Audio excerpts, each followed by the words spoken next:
Purple Room by Creativia. This fic is set post-episode Flirting with Social Anxiety. "Hey, Virgil?" Logan asked. Virgil was leaning back into the couch in the main area of the Mind Palace. He rolled his head to look at the other. Virgil asked. Virgil was smiling a little lazily and seemed a bit dazed. The purple eyeshadow was back under his eyes. "I could not help but noticing your—" Logan pointed to Virgil's undershadow.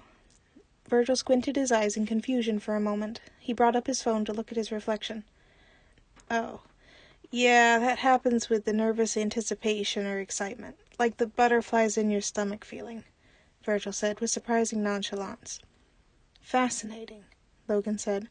He sat down beside Virgil on the couch, and leaned over a bit to look at it better.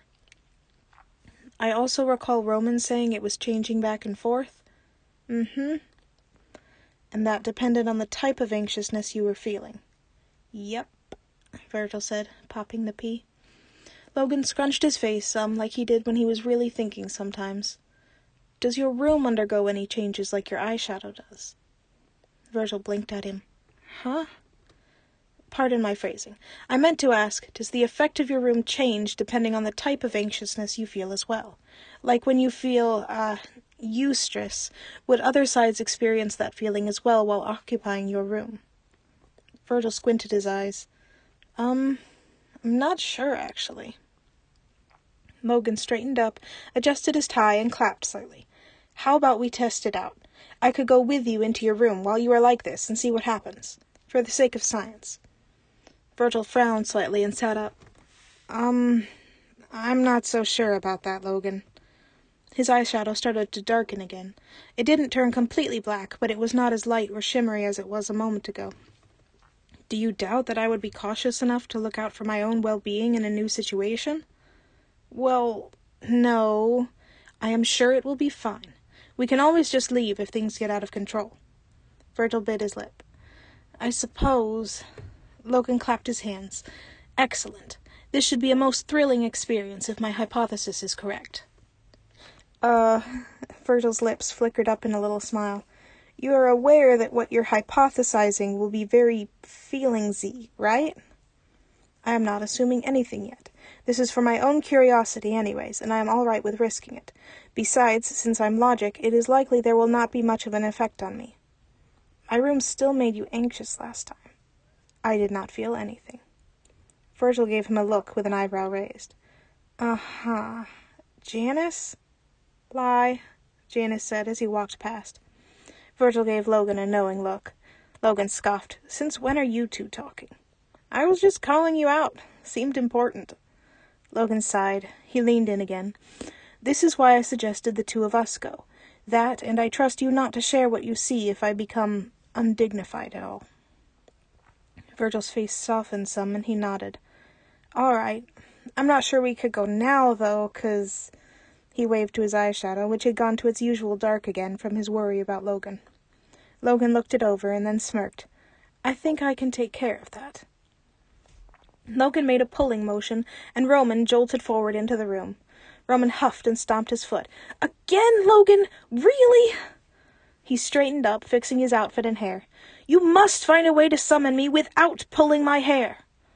"My apologies, Roman," Logan said with a neutral face and a nod.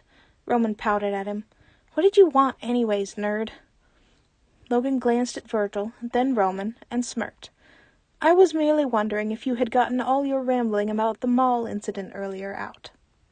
Virgil's eyes widened, a blush already growing when he realized what Logan was doing. He sunk into the couch and looked away, embarrassed that Logan thought to do this. As soon as Logan said that, Roman brightened up and started bouncing. "Oh, I don't know if I'll ever be done. It's just amazing."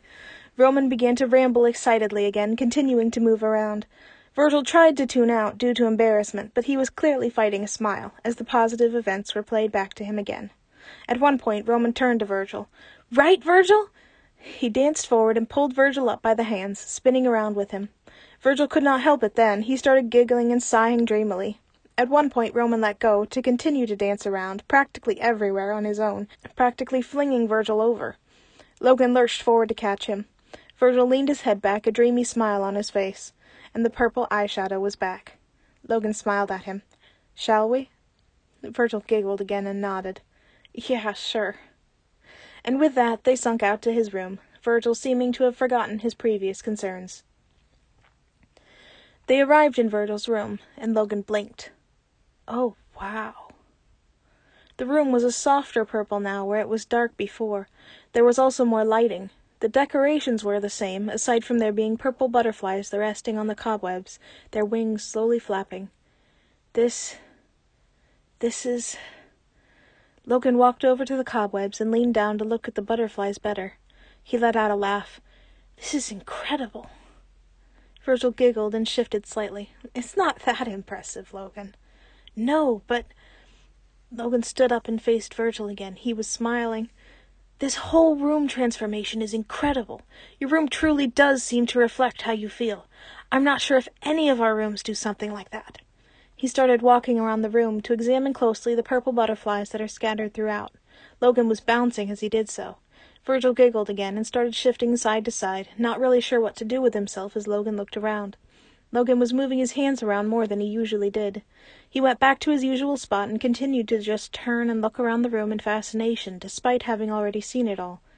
This is...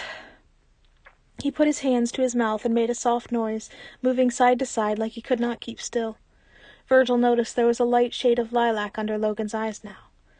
"Oh, I just love learning about new things. Who knows what this could mean for our future, for understanding ourselves. Oh, the possible benefits this could have for us." He started rambling, not quite making sense to Virgil. Virgil giggled and stepped up to him. "You were right about something, Logan," Virgil said, pointing at the eyeshadow under Logan's eyes. Logan touched where he pointed, and his eyes widened. He seemed even more amazed. "I see. That is incredible!" He started to ramble again, and then just giggled. Virgil half smiled and watched Logan carefully. "Are you good, Lo?" "Am I good? Am I good? Of course I'm good!" he said with a bit of a jump. He was pointing around again and starting to look dazed. The eyeshadow grew and began to get more shimmery. "Okay, Logan, if that's all you needed to..." "Oh, there you are!" Roman popped in. "You both just disappeared on me." Virgil looked at Roman in exasperation and just laughed. "Roman, you were kind of flying all over the place." Roman simply laughed at that. "Well, He paused as he noticed the room. "My word, this is beautiful, Virg." Virgil looked down and blushed a little. Roman grabbed Virgil's hands and started swinging them, chattering about the Nico thing from the mall again and the change of Virgil's room. Virgil laughed again, starting to feel more fluttery. Roman always seemed to get them going with excitable romantic ramblings. "Kiddos?" Patton popped in. He then gasped, "Butterflies!" He ran over to them, not seeming to care about the cobwebs in that moment. He giggled when the butterflies did not fly away like he expected them to. They all started laughing at that. Logan plopped to sit on the floor, still looking around the room in amazement. The others did not seem to notice. Roman spun away from Virgil and started composing, on the spot, a song for Nico. Patton started to excitedly go around the room, cooing at every butterfly and flapping a bit as he did so.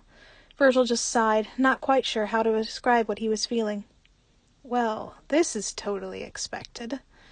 Virgil blinked and looked over to see that Janice and Remus were now in his room too. Remus immediately started jumping up and down before saying anything. "What are you two doing in here?" "I did not say you could come in my room," Virgil said to them. Janice shrugged. "We did not see anyone, and we were curious as well." Patton ended up in front of the three of them, bouncing in place and squealing. "Janice! There are pretty purple butterflies in here! It's great!" Patton grabbed Janice's hands and pulled him over. Janice's eyes widened as he was pulled over, and then he found himself giggling at the cute excitement of Patton before him. After that, Remus started rambling about something at lightning speed. It was kind of hard to understand. Then he jumped so high he ended up somehow hanging from the ceiling. Virgil looked at the other. That had never happened before.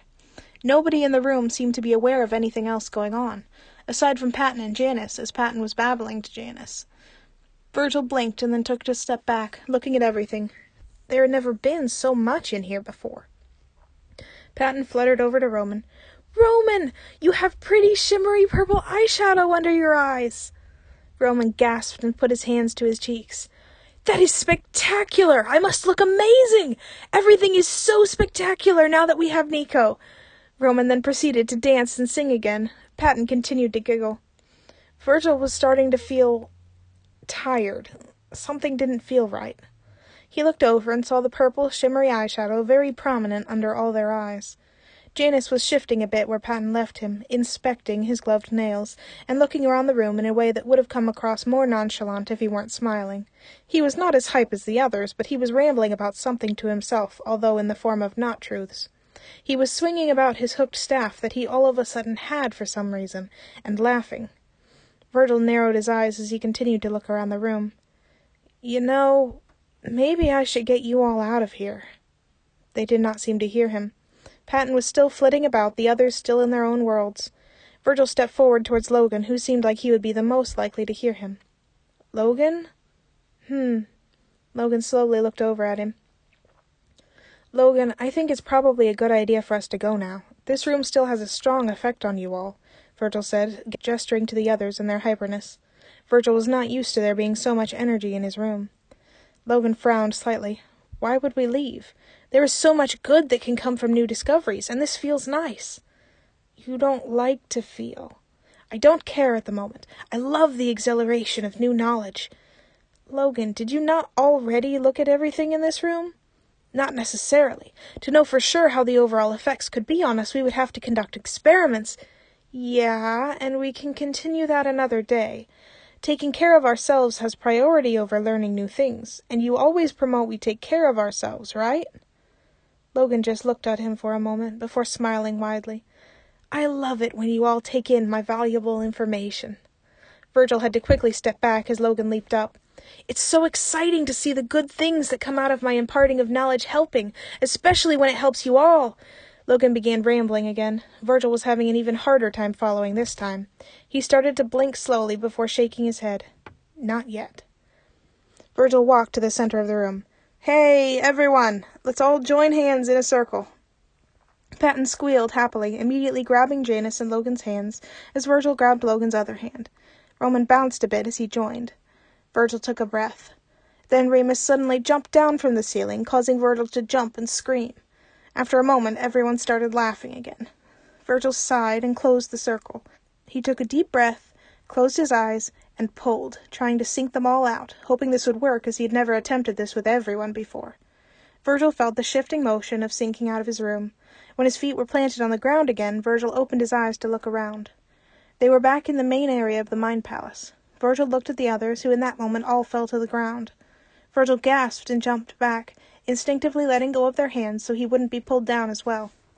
He started to carefully walk around and look over them. Well, they were still breathing, and the purple eyeshadow was gone. He made his way over to Logan and shook his shoulder. "Logan? Logan!" Logan shifted and sleepily mumbled a, Logan slowly blinked his eyes open.